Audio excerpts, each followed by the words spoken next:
No, we are not done talking about Charlie Kirk. We had a BC episode, which was our before Charlie episode, and now we are doing an AC episode, our after Charlie episode. We are bringing back our friend Caroline, former Turning Point USA staff member, to join in on some hot goss with us today. I am Maggie Gelson Burnett. And I'm Mallory Hagan. This is Pretty Furious.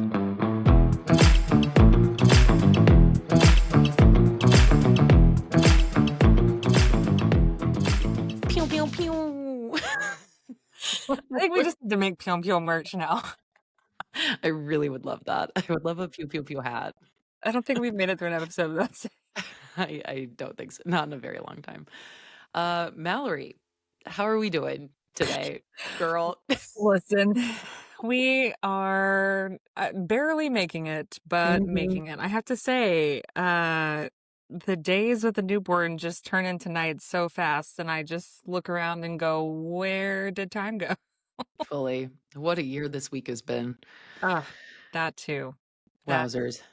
We had the amazing Democratic victories that happened on November 4th, shortly followed by the Democratic establishment failing us all, which just really encapsulates what it's like to be a liberal living in America right now, is that everyone is terrible. And then we've gone from a government shutdown to a government open to whether we have SNAP benefits, whether we don't.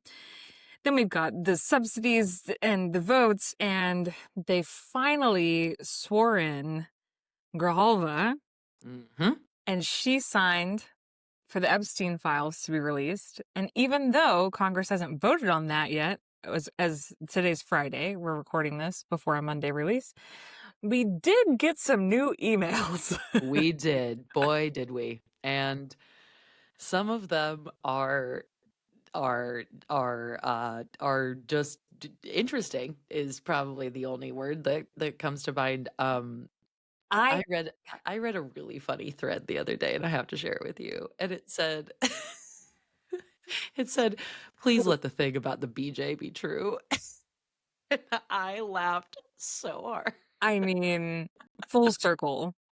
If you don't know what we're talking about, apparently, allegedly. For all intents and purposes, this is speculatory. Okay, just so we're clear though. Okay, so the email said something to the tune of Donnie and Bubba. There was, okay, so people are drawing the line that Bubba is Bill Clinton. Right. And so that makes me feel a little weird, because drawing that line that's making a huge conclusion based off of the name Bubba, which could be literally anybody. Yeah, a lot of people.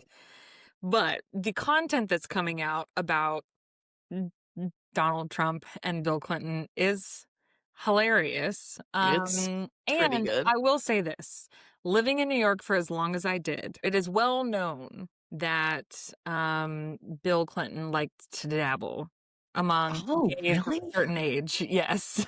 Oh my God, I didn't know that. That doesn't surprise me though. Yeah, I attended a Thanksgiving dinner once, and there was a lot of conversation at that Thanksgiving dinner about the fact that Bill liked to dabble. He was fascinating. So wow. So it wouldn't surprise me. But I do think the content is funny that's coming out, but it also makes me feel a little weird, because I'm like, well, Bubba could be a lot of people. Yeah. A lot of people. And obviously that's really the only funny piece of content coming out of this. Everything else is very jarring, very scary, confirms a lot of suspicions that we have all had for a very long time. So yeah, we will see what comes in the following days, but I don't think we can expect a vote on this in Congress until, early December, I think, because it'll take like a 7-day period for Mike Johnson to do something to initiate the vote or something, and then... Well, I don't know. I was trying to read about today that he was expediting it, so I don't know, and it keeps changing. Oh, okay. I think that even though they've had all this time, just so we're clear, to figure out what to do about this scenario, I think they're feeder to the fire, because the Democrats had the votes, or the ability for the signatures, and so now they're like having to figure out, how do we respond to this when it all comes out, because it is obviously all coming out. In addition, the story around Matt Gaetz and the girl that he paid for sex has Mhm. escalated, and we know more about her now. She's spoken Mhm. out. And so it's just like, this whole conversation we're getting ready to have about the right and MAGA and Christian nationalism and all of this stuff. It all of this, the church, Turning Point, Donald Trump and the Epstein files, Matt Gaetz, like the pedophile protection that has gone on this side of the aisle, on that side of the aisle, is just baffling to me. It is Mhm. baffling to me that people deny their eyes and ears and what they see and hear and understand about these people, and none of it is enough. None Yeah. of it is enough to make people who support turn the other way, and that is so crazy to me. But Yeah, totally. yeah. My headline kind of touches on that, but Mhm. before we get into our headlines and all of the good stuff, be sure that you're following us. We Mhm. are at Pretty Furious Pod. You can find us everywhere: Instagram, TikTok, Blue Sky, Substack, et cetera, Facebook, YouTube. even Facebook. Yeah, literally everywhere. We are doing our giveaway. Pew, pew, Yay! pew. Our giveaway is happening next week. I think we're going to do it probably like midweek. So be on the lookout for that on Instagram. That's where we will do that. We'll announce the winner over there. Yeah, mid next week. So, or Yeah. mid, this is coming out on a Monday. It will be Wednesday. So, Wednesday the 19th, I believe. So yeah, keep your eyes open for that. Yeah, the other thing I wanna shout out really quick is, a lot of people are doing a blackout for Black Friday. Lots Yes. of folks are not spending money. Many people are thinking about how to have a holiday season without supporting some of these large corporations that have their foot on our necks, damn it. So Mhm. might I suggest, if you're a listener and you have friends and you want to support, buy some merch from Pretty Furious. Let that be the way you spend money on Black Friday. We would love for you to grab a hat or a t-shirt and wear it around, promo the podcast. We would appreciate that. Yes, I believe the big 3 that we are boycotting are Amazon, Target, and Home Depot, but basically any big box store, we are planning to not shop there. So, support your small businesses and local businesses. For sure. Um, Mallory, you can't be pretty furious without being pretty first. Sure can't. Mhm. Sure cannot. Sure cannot. And What is your product? we have talked about this before, so shout out to any company that wants to send me things because I am a person who actually doesn't use a ton of products. And I was Mhm. looking around today and I was like, I think Have we we've gone cycled through through my them all? whole I think we've gone through everything I use. But then I started thinking about I am I've talked about going to European Wax Center before.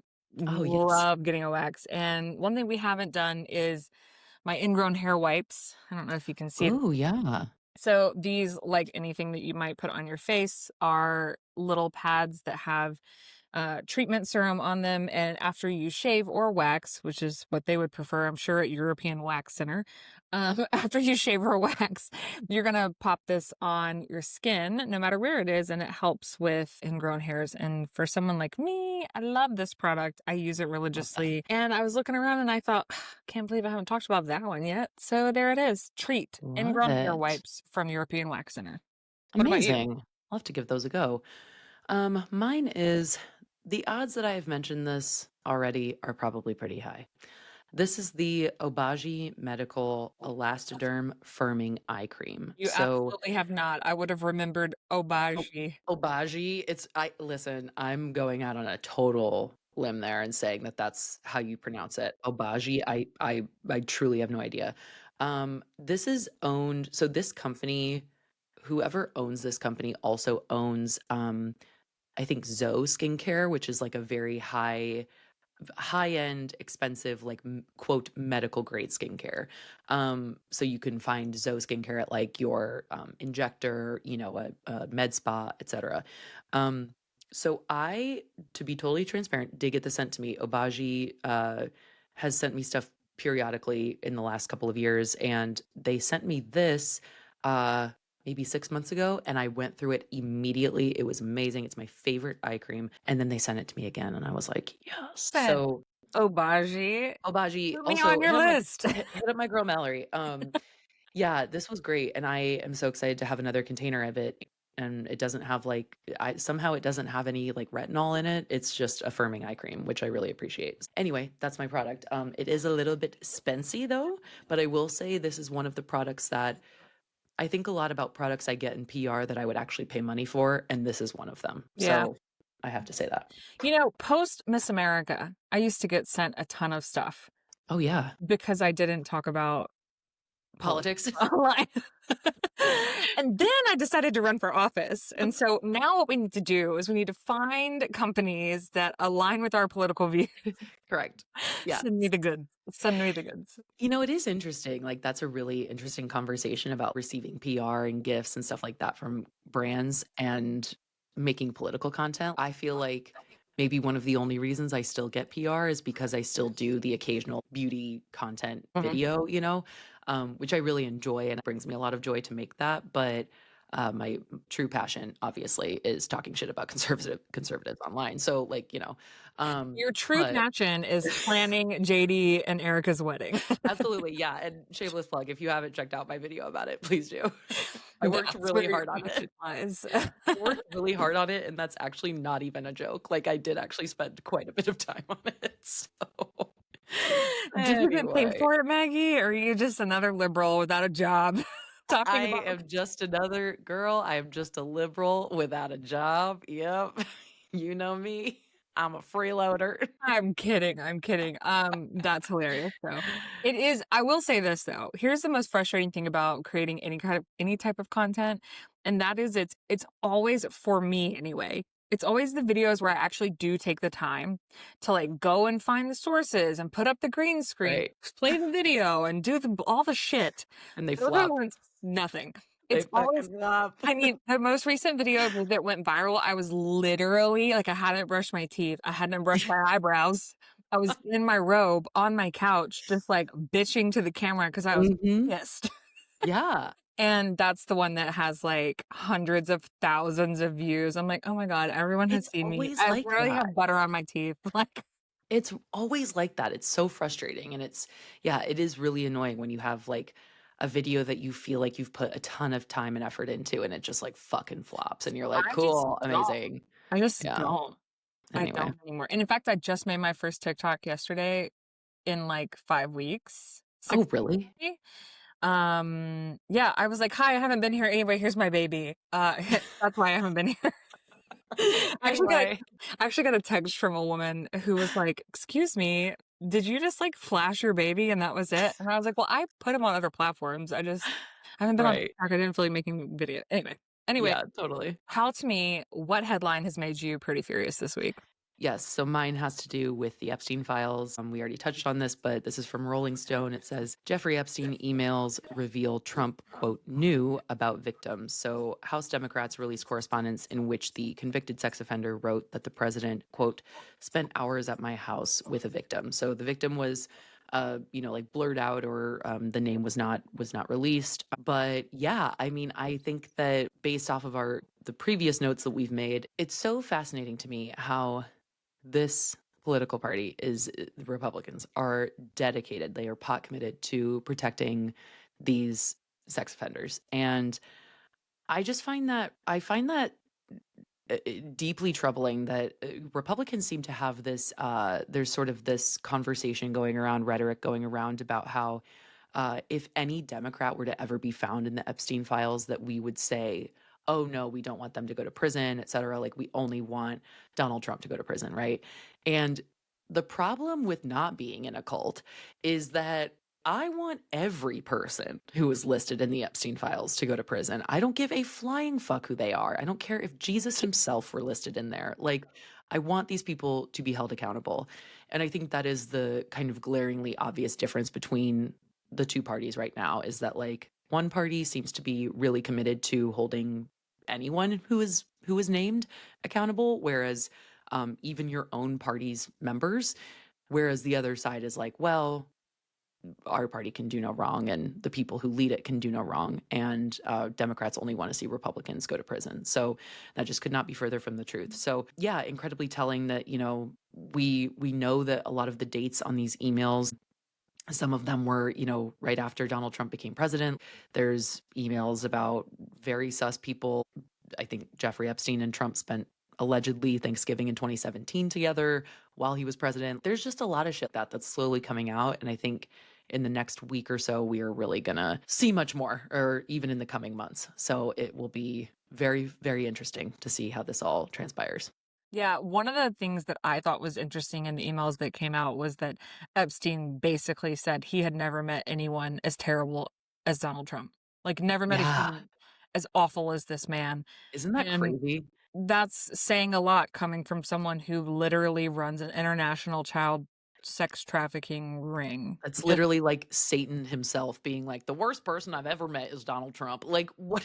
Okay. Yeah, so it'll be interesting to continue that conversation, although I wish we were not having it at all. And Yeah, it's been noted, but we should say the people at the forefront of the conversation need to be the victims, the people who absolutely. deserve to see justice in this moment.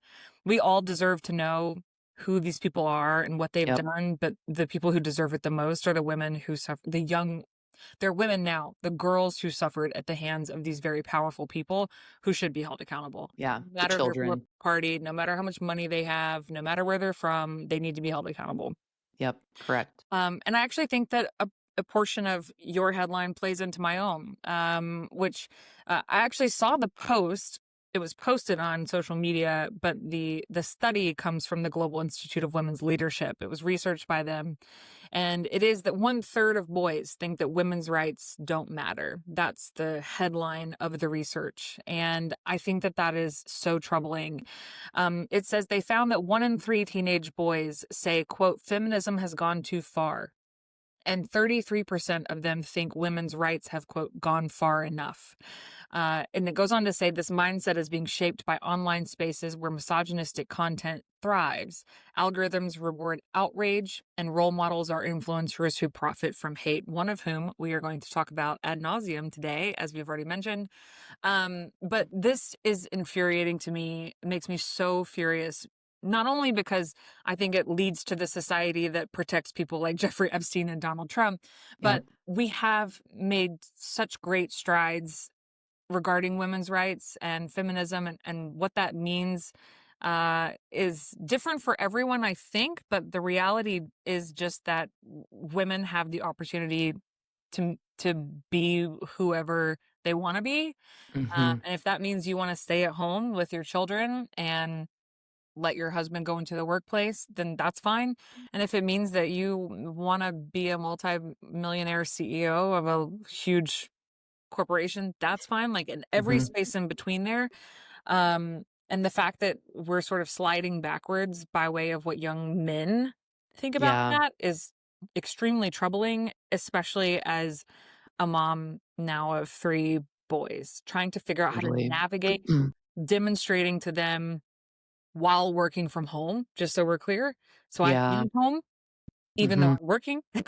Yeah. Right. And how do we have those conversations, and how do we demonstrate in our household and beyond that women's rights are not only important but necessary for all of us and for society? So pretty furious about that. Yeah. I mean, and that is a great segue into our episode today. We are going to be talking about Charlie Kirk yet again, Um, Turning Point USA, and obviously Erika Kirk, we have uh, to talk about.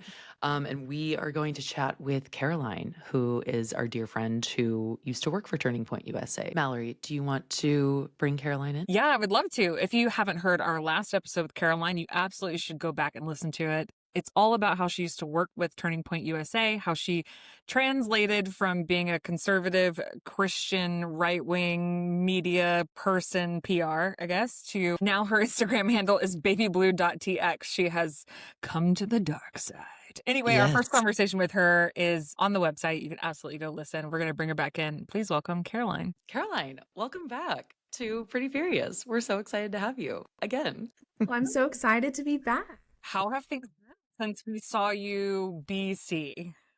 BC, things have been good for me at least since, it happened. Obviously, after the big incident, my initial video talking about my involvement with Turning Point circulated again. And so I reached new people, including a lot of people that weren't so happy that I had critical things to say about Turning Point USA and Mr. Charlie Kirk. So definitely interesting. Glad that it's died down a lot since, because I'm just tired of it.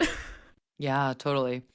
I was gonna say of course we are referring to BC as before Charlie, and now we are speaking AC after Charlie. So the incident, it being Charlie Kirk's assassination, we are gonna talk a little bit more about that as we get into things here. But Mallory, go ahead. What were you gonna say? I was just going to say, isn't it interesting how much it has died down? I feel like Mm-hmm. there was all this conversation. Obviously, we witnessed the spectacle that was the quote unquote memorial service where his parents and family members weren't there or involved, but I digress. Wait, hang on. Wait. Stop. His parents and family members were not at the thing that happened at the Arizona Cardinal Stadium. I don't think so. They weren't involved and they weren't honored. They weren't mentioned. Mm-hmm. Okay. All right. Well, Carry on. Just wanted to clarify. Does anyone know where he was buried? Your You'd guess is think as they good would as have mine.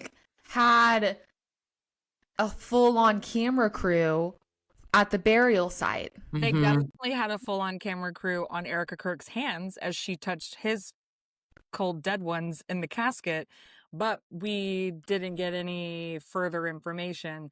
We did, however, get the announcement that she became the CEO of Turning Point.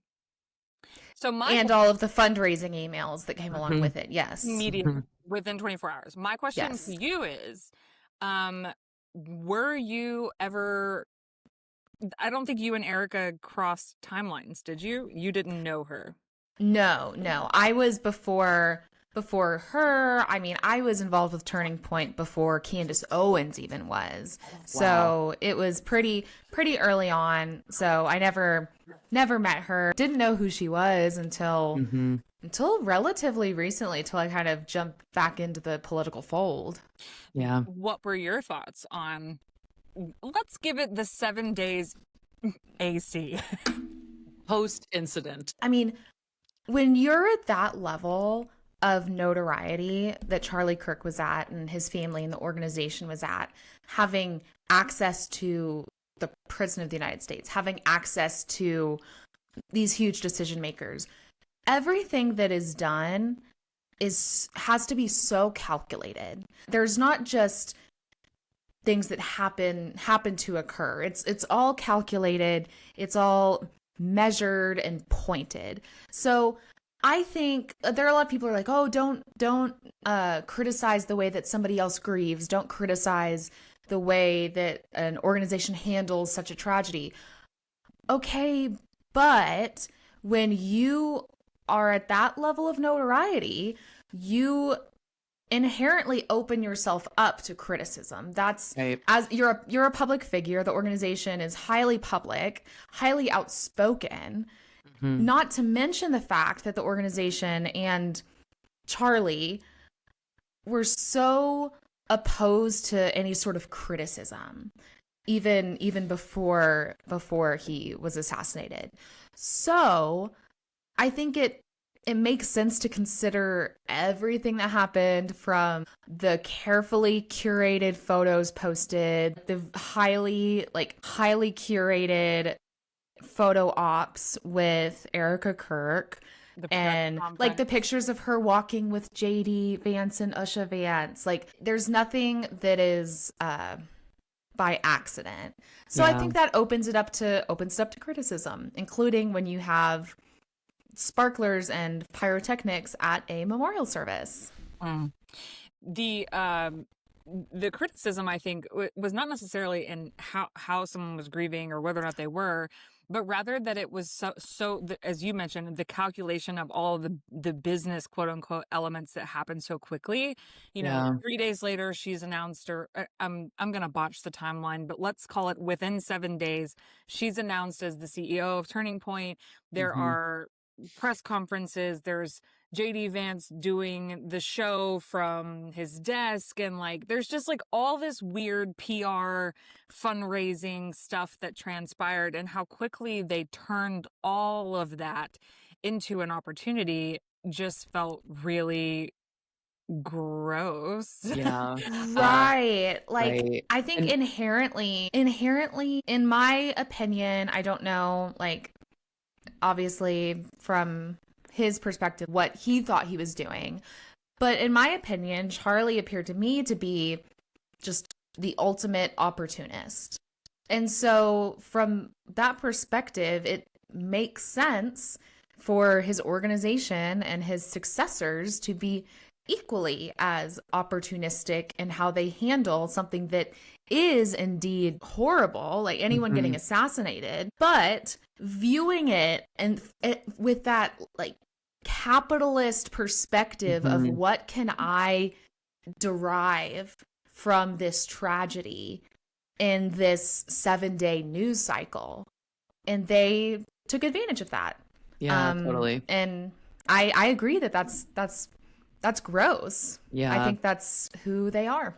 I think I remember seeing, I think it was the night, I'm pretty positive on the timeline of this. It was either the night, if not maybe it was the day after, that Turning Point USA released a t-shirt on their website and on their Instagram that was like had a drawing of Charlie on it with some kind of Bible verse. And it was essentially, it looked as though he was like ascending into heaven. Yeah, I think Essentially. you're right. That rings a bell. Honestly, Yeah, that whole week was such a blur. right. Totally. So I started reconnecting with some of my old Turning Point people. We all worked there or were involved in Turning Point at that same time. A lot of whom are now pretty progressive. Not all of them. A lot of them are for sure not. But some of them are, and so we were able to process together and have conversations together about how do you grieve someone that you don't know anymore, that also the person you knew was lost a long time ago. Because as we talked about, like last time I was on here, I think that we talked about this, that Charlie's views were so different when I was involved than they were in the past like 4 years or so. He became so outspoken about Christian nationalism. He became so racist in his rhetoric and offensive in his rhetoric, misogynistic. Whereas back when I was involved in Turning Point, policy-wise, I now would disagree with a lot of what he promoted and stood for, but there was more respect, I think, toward other people. It was more of a focus on like financial as fiscal policy and financial responsibility and limited government, and much less on white Christian nationalism. So as me, as a lot of some others saw the change in the organization and in who he was, there was some grief already with that. Yeah. I think so. It was, Even before the incident. right. Yeah. Mm-hmm. Yeah, that makes sense. And that actually is something that I hadn't considered when wanting to talk to you again, is the duality that you must have been experiencing, or maybe potentially still are, in this person that you worked with and you knew. And we did talk about that you were like, all in all, I don't think he was a bad guy. Mm-hmm. Right. Now that maybe has changed a little bit in his actions and behavior and rhetoric, but Right. that is a lot to consider, and to think about how to grieve someone that you knew kind of, But just don't, not really yeah, like kind anymore. of knew. I Mm-hmm. wasn't like inner circle. So it was very, so I don't want to center myself in discussing his assassination because there really isn't much of an impact on me. It's more of me from an outside perspective now, whereas I used to work with him. Yeah. Yeah. Right. Yeah. And I think a lot of people can relate to that in different ways, right? Like, it's almost like if something were to happen to someone you were really close to when you were a teenager, and you're like, Exactly. I don't really know that person anymore, but we were really close then. And even though you're saying that's not necessarily you and Charlie were not close, but you still had interactions. It's a person. Yeah, it's just weird. Yeah, like it's really just weird. Are you surprised by the way that his death took over I want to say the world, but are you surprised by just how insane the conversation became around him and who he was? Exact same question. Yeah. So I guess I assumed that his fame and his notoriety was contained to the political bubble because I was involved with Turning Point. Even at that time, I recognized that, okay, my community here, my social environment within this political world is not as big as it seems. It's a small community of people. It just seems like, from my perspective, that it's the whole world. And so when he died, I assumed kind of like, okay, this is gonna be newsworthy because of who he is and what he's done. I did not anticipate, or I guess I didn't recognize how beloved he was to half of America. I figured people like, okay, maybe kind of know who he is, but don't necessarily. I wasn't expecting to log onto Facebook and see every single person from my hometown post a picture of Charlie Kirk. Right. And yeah. I just didn't realize the breadth of his influence. Yeah, it's like people you had never seen discuss politics on social media before. They come out of the woodwork right when a right-wing podcaster, because let's be clear, that's what Charlie Kirk was a right-wing podcaster. I made a thread about that the other day, talking about how he literally that's what he did. Like, this wasn't a philanthropist. This wasn't a person who did great acts of community service for anybody. This wasn't a person who gave a lot of money away to anybody. Like, this was a person who spewed really hateful rhetoric all the time. And like, I got on Facebook and same thing. I saw all these posts from people being like, rest in peace, blah, blah, blah. I had this old ex-boyfriend who completely did a 180, and we was posting all these quote debates with Charlie Kirk and other people. And I was like, what is happening here? I haven't heard you talk about politics this entire last 5 years. And then now when this happens, that's the thing that makes you want to speak out. I found that so fascinating about this entire thing. I found that so fascinating and strange because would we all have the same reaction if like Dennis Prager got shot? Or like if Candace Owens, or like why this massive reaction to a murder? Like understandably, it's normal to have like a very intense reaction to something so extreme. But really, you've had no extreme reaction to anything that has happened in the past couple administrations? Yeah. That you have no thoughts on that? Yeah. And I think that was the public discourse that so many of us were having, right? Like, you see all of these people that have not said anything, and in fact it was kind of jarring for Maggie and I have talked about this. It was a little bit jarring to log on and see people. Like, I thought I had pretty much rid my feed of, it was the great purge for me of 2025. Oh, interesting. And speaking of people posting photos like ascending into heaven, that kind of thing, I was just like, what is going on here? So what I think is most interesting now is the dots that people have connected about Erika Kirk and who she is and where she got her start, which was the Miss Arizona USA stage. She had ties to Donald Trump long before she met Charlie. And this orphanage in, where was it? Romania? Russia? It's I like don't know. in like Romania. Ukraine or Ukraine. Yeah. Romania. Okay. Yeah, she's, like, not allowed in Romania. There's a Yeah. lot of Banned from a country. Yeah, fully fully banned from a country. and let's be honest, you don't just get banned from a country. So why You got it. Yeah. where is the rest of this conversation? The news cycle has moved on.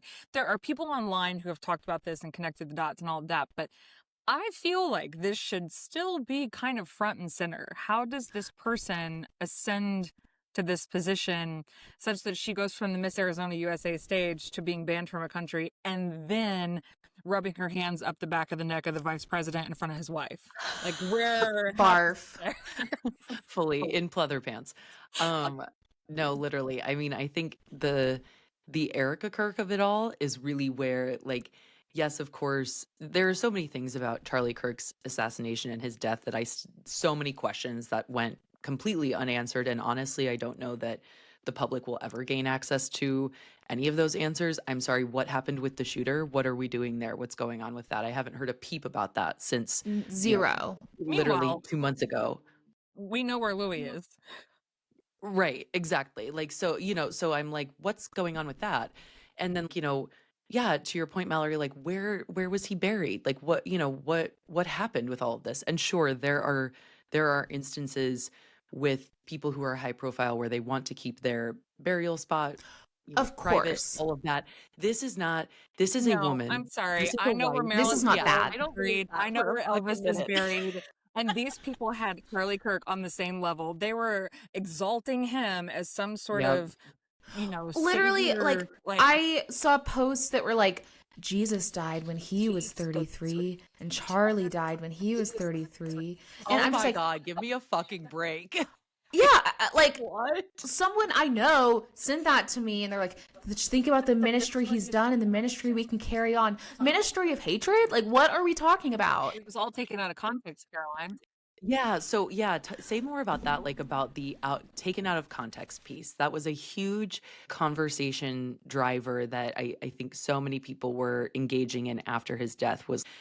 This was just everything that he has ever said was taken out of context. He, would debate people and he would respectfully debate them. And that always to me was, I'm like, do you hear yourself? Do you hear him? Like, what's happening here to where you're not computing this in the same way that I am? Like, so say more about that, your thoughts on his like peaceful debates. Well, so number one, a 30-year-old man who has made a career off of speaking about issues and pushing talking points on issues, going onto college campuses and debating 18, 19-year-olds inherently is a disrespectful debate because you are setting them up to look like idiots. Can we also just outline what an actual debate looks like? Because Correct. having college students in an auditorium between the ages of 18 and 22, standing in line, waiting for a chance to stand in front of the microphone and say one line or whatever, and then be decimated by somebody without the chance to properly prepare or rebut what he's saying, that's not a debate. Yeah. It's a soundbite mill. It's a soundbite mill. And also, debates have rules. There are foundations that you lay. Like a true debate looks very different than anything we ever saw come from Charlie Kirk or Turning Point USA's media factory. By the way, you said it's a soundbite mill. It is. What they were doing was milling for quotes and media, and then pushing out single lines that Charlie said. So I just wanted to clarify. Exactly. Debate is a very strong word. Right. 100%. As an attorney, there is procedure. It was in court this morning and I stood up. I said my piece to the judge. I said, this is what we're moving for. This is the grounds for it. I sit down. Other side stands up, says their piece to the judge, sits down. I stand up. I respond to what I respond to. There's no interrupting. There's no fast talking, shutting people down. There is clear procedure because the goal is actual resolution and actually getting to the heart of an issue. With what Turning Point did, what Charlie did, exactly what you said, Mallory. They are just looking for those quick vertical video sound bites that they can push out. Number one, to go viral. Number two, so that they can discredit, oh, look what they're teaching on these liberal college campuses, which is just a part of their anti-intellectualism. Yeah. And so that's what I think about Charlie's quote unquote respectful debate style. I think that that's just so incredibly misleading and such a cop out for people that are trying to defend someone when the substance of what he said consistently was hateful and misguided. So just beyond how his style of debate, getting into the heart of what he said, I don't care if it's taken out of context. Yeah. First of all, he takes things out of context. Right. Second of all, he still said those things. So it doesn't matter to me. I don't need the full context. If the context of what you're saying allows for that kind of discourse, you already are engaging in a kind of debate that I don't want any part in. Right. Yeah, Well, exactly. And as been noted, it doesn't matter if there's context if the context doesn't change what you said. And Right. in conversations, It just makes it worse. Yeah. in the conversations that have been made public, you know, when you say, I fear for my life when I get on a plane and see a black pilot, or I'm taking, I don't have the direct quote, but about black women's intellectual ability, Right. all coming from a man, by the way, who I'm fairly certain didn't graduate from college. He didn't. Correct. He didn't get into West Point. And when he didn't graduate from college and has the nerve to talk about women like the First Lady of the United States, who is the most educated, by the way, the most educated First Lady we've ever had, who also happens to be black. I found that the amount of people who were willing to go to bat for this man that they had this weird parasocial relationship with, that the idea of like it was all taken out of context, it just made me we know we have an education crisis in this country. We know that the MAGA base in particular, as Trump has said, is not extremely known for being educated. But it just made me, I was like, wow, even when you hear the words, you read what he wrote, you can read the context, you're still not coming to the correct conclusion about what was said. That is super duper alarming. But I also think it speaks to the level of it's Christian nationalism, white superiority. There's just this whole, all of that far outweighs anything that someone sees with their eyes and ears. Yeah. Exactly. Totally. Exactly. There's just such a just self-delusion in that world where it does not matter if you serve the facts to them on a silver platter, if admitting that Charlie Kirk, who's not even to the extent that he was a racist, that he was a white Christian nationalist, you can't even admit that he used language consistent with Christian nationalism and supportive of white superiority, then we're not going to get anywhere. Yeah, like if you can't even admit that, then you're just not willing to engage in a good faith discussion about who he was as a public figure. Yeah, totally. I would love to take a moment or five to get into one Erika Kirk. I admittedly did not know a ton about her prior to Charlie's death. I knew who she was, Same. of course. I knew that she was a former pageant girl. I knew that she Y'all was should have her involved. on. Yeah, girl, come on our podcast. I've only made fun of you on the internet a gazillion times, but thank you. I knew she was involved in the Miss USA program. I knew that was her affiliation to Donald Trump, etc. What I didn't know was kind of the rabbit hole that I subsequently went down, which was the Romania of it all and all of that business. That's fucking crazy.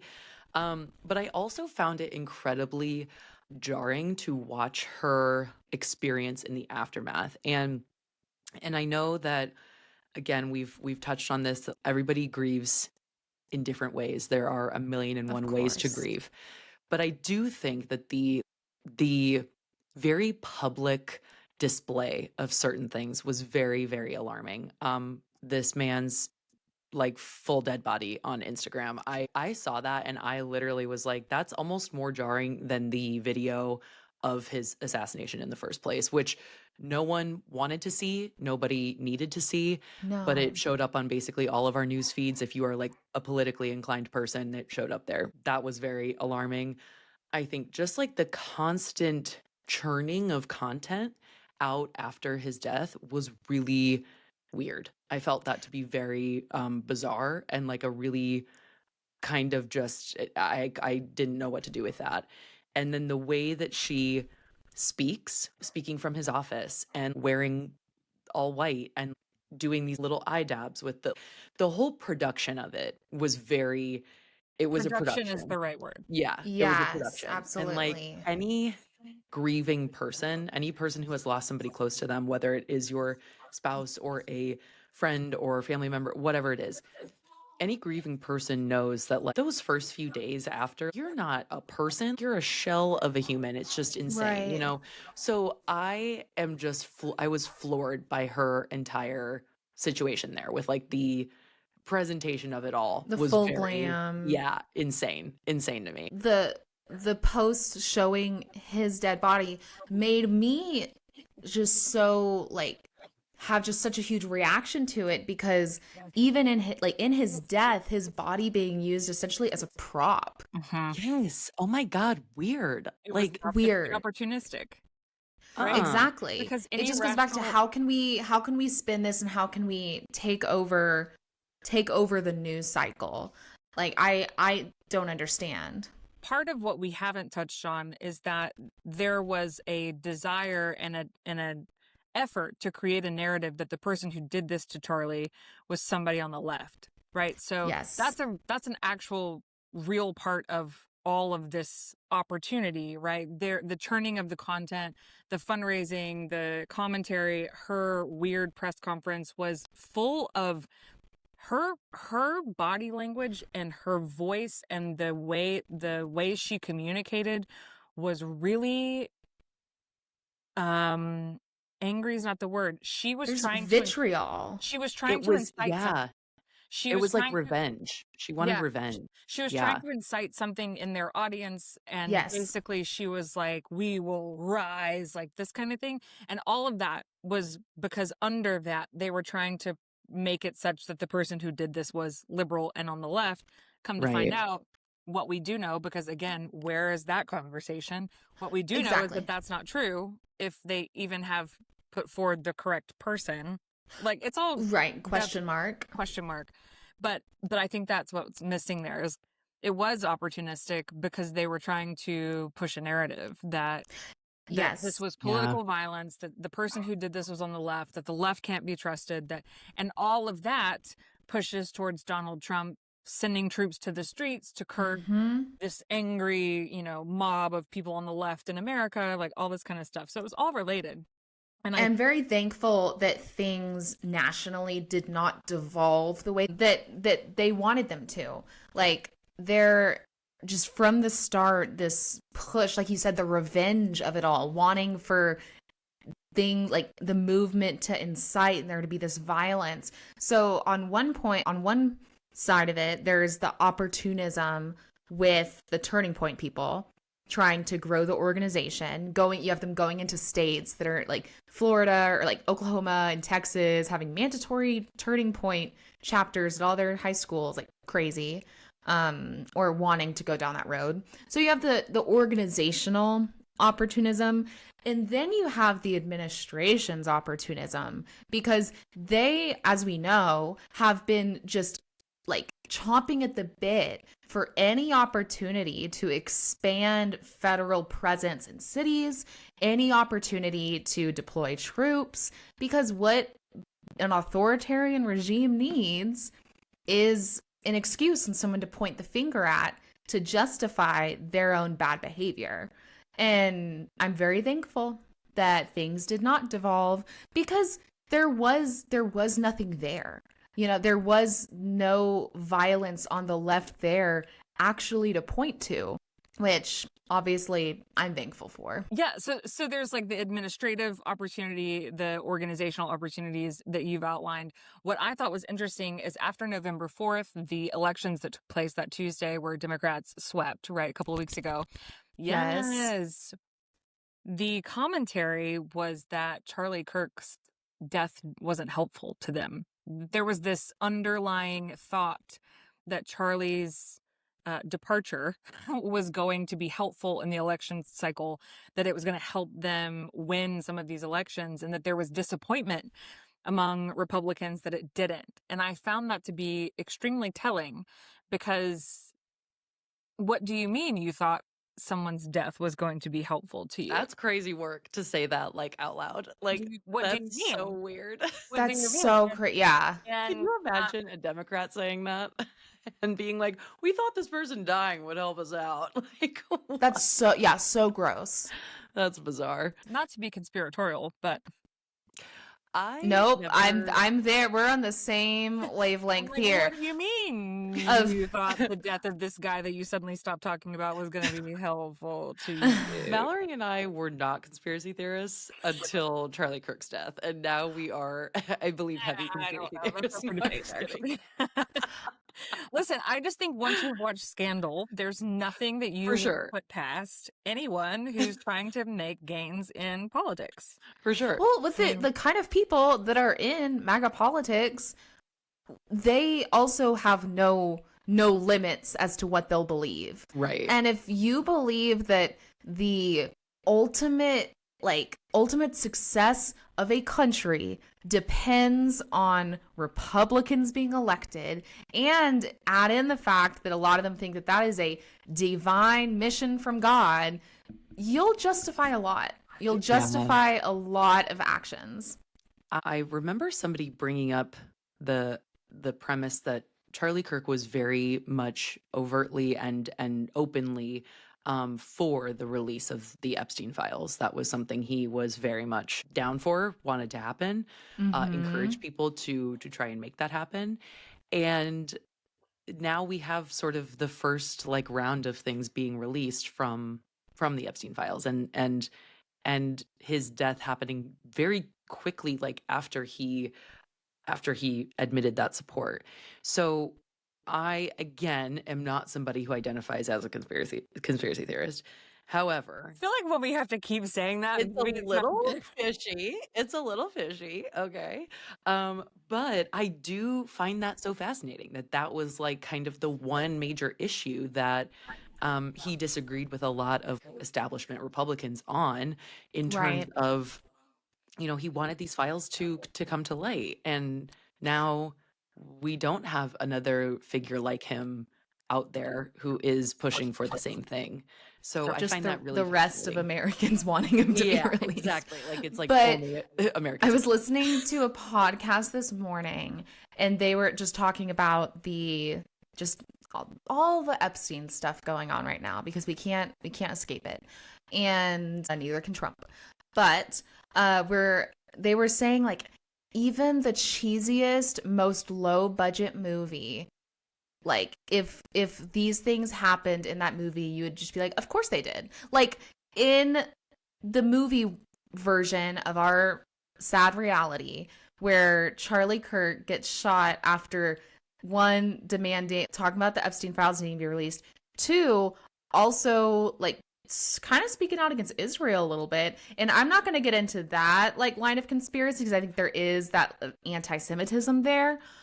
But like, even in the cheesiest movie, you would roll your eyes at that. Like, I don't know. Here we are. And yet, we are here. Yep. So what I want to go back to Turning Point, because I find we talked about in the first episode how much of what is happening with Turning Point is grooming young people who have not yet figured out who they are, kind of latching onto them at that collegiate level. I have to admit, while I don't think that that's necessarily right, like the grooming element of it, I do think it was a brilliant and strategic move from Charlie and Republicans and donors to engage a base of people that they needed in order to win elections, and Republicans are really good at that. But watching the sort of surgence of turning point events they came to Auburn, which is where I'm from. Massive arena where Don Jr. came to speak and the president called on the phone, and Turning Point had this whole arena filled with like Oh my lights God, that's and crazy. speakers. And one of the headlines that we talked about today was this 1/3 of boys think women's rights don't matter. And it was a Global Institute for Women's Leadership poll or study that found that out. And it got me thinking about the intersection of the organization of Turning Point and sort of where we are with feminism and trad wives and all of that kind of stuff. What is your thought on sort of this rise in men denouncing feminism and the organization Turning Point USA? When I was involved with Turning Point, this was when like the guy like Milo Yiannopoulos was also kind of in that world, and I have not heard that name in a minute. People were protesting him on campuses. Yeah, I was out. So he was speaking at a campus in Chicago. I remember one of the things he would say, like, feminism is a cancer. It's cancer.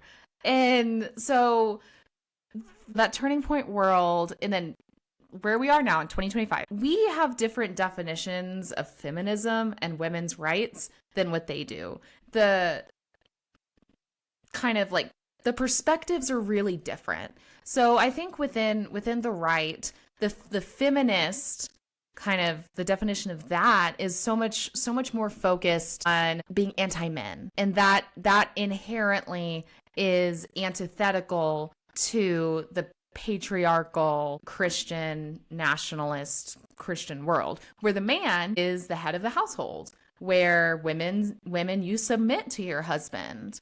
Feminism and having women's rights is just totally antithetical to that in that black and white way of thinking. And so I think that Turning Point played a huge role in that becoming so much more mainstream with young people, because back 10 years ago, what like high schoolers were talking about women's rights and feminism, that was much more of a like people in their 20s and 30s talking about. So now we have high school boys being told that women should not have rights outside the home. Women are designed by God to have children and be homemakers, and that's their purpose, and that's where they can step into their feminine and live out their feminine energy, or whatever. Well, it doesn't help that in addition to that, we have algorithms that are pushing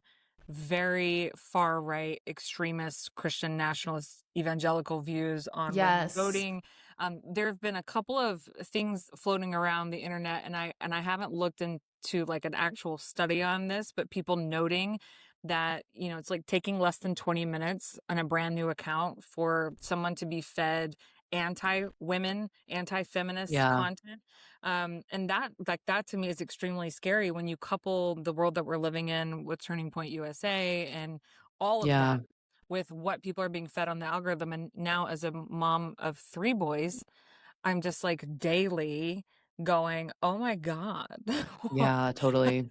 How do we combat this? Right. You know? There was this girl the other day that I saw, Mallory, that that's an excellent point, that if you like create a new account, what will happen is this girl went onto YouTube, created a brand new account under like a different email. She went very far as to like create a different email, all of that. And she typed in woman debating or something like that. And it was just very, very, 2 words, very simple.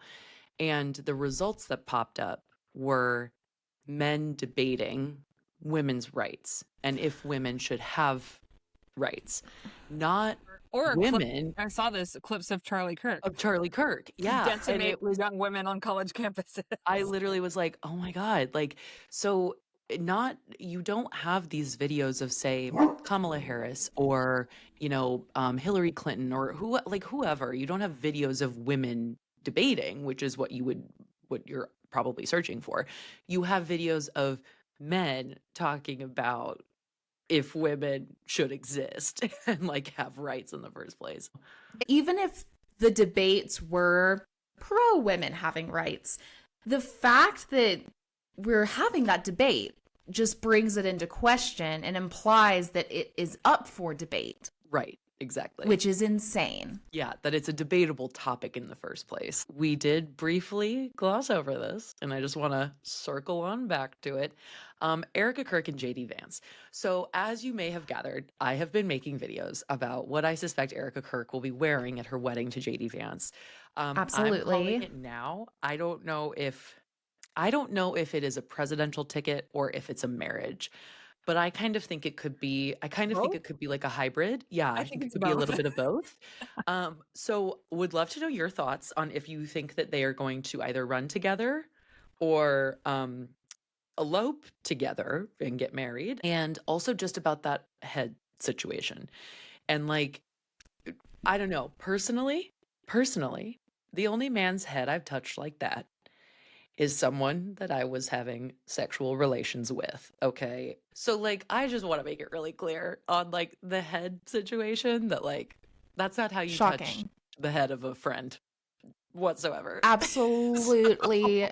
Absolutely not. One time, I think about this vividly. I was giving a hug to someone, a guy friend of me and my husband. I give him a hug, normal. And I accidentally touched the back of his head, and it was the most horrifying moment because I wanted to be like, I promise I'm not trying to like be your mistress. Like, right. I'm not trying to seduce you by touching the back of your head while we're in a hug. That is so horrifying. So seeing that picture immediately took me back to that moment where I was so embarrassed. Thankfully, I wasn't on stage. Thankfully, it wasn't the Vice President of the United States of America. But again, crazy. Can we just go back to the beginning of this conversation where we said these things are calculated? Right. There is not, neither of them are people who are ever unaware of where the camera is. Yep. Watching how many eyeballs there will be, where it will end up in the media. That is not a mistake. And unless you're just so caught up in the moment with your boo. But right. All that just goes out the window. Unless you are already fucking. Then like it might be, we don't know. Then it's like a oops, like oopsie daisy. Yeah. The whole world just saw how comfortable I am with you. A week later at the Fox News Patriot Awards, she's giving, was it Garth Brooks or I don't fucking know, some country star's wife. She's hugging her and does the same thing to the back of her head. And everybody like... But it wasn't at first. And it was like, she thought about it and was like... Right. She was like, oh, fuck, I better try to get everybody to think that this is just how I hug people. Opportunistic. Here's an opportunity to do it again. Exactly. People think it's just normal. Yep. So crazy. I find that fascinating. I don't know. And like with JD Vance, he has no ideology of his own, that he just has been a chameleon his entire life, from when he went to Yale, then like from when he was involved with Peter Thiel, then when he was a Never Trumper, now he's Vice President of the United States. He is from my point of view, looks like he's a hollow person. Hollow person with no actual like substance to what he believes in. And so it would make sense just from like a practicality standpoint that when he married Asha Vance, she helped him kind of learn how to navigate that world, because I mean, she is highly educated and highly respected in her field. She was able to help him figure out how to access and navigate that world. So from a purely utilitarian standpoint, marrying her made sense. Yeah. Now, when that party is so white-centric, not that it hasn't been, but it's so like Christian nationalist. It's much more blatant now. Much more much more blatant. Exactly. They're like, it's not just dog whistly, they're outright saying it. Just visual.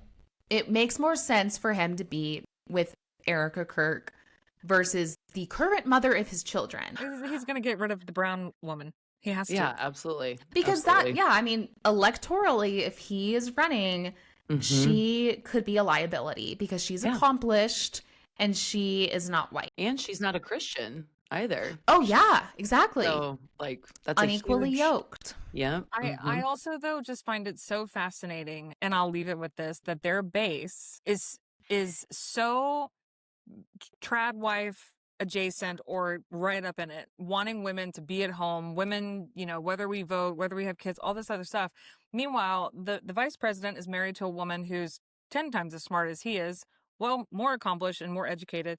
And not for nothing, even if he moves to Erika Kirk, she also is a businesswoman who is now the CEO of an organization. Like, she's also not a woman who's staying at home barefoot and pregnant. I'll never understand how people can look up to these folks and see that it's do as I say, not as I do in every facet.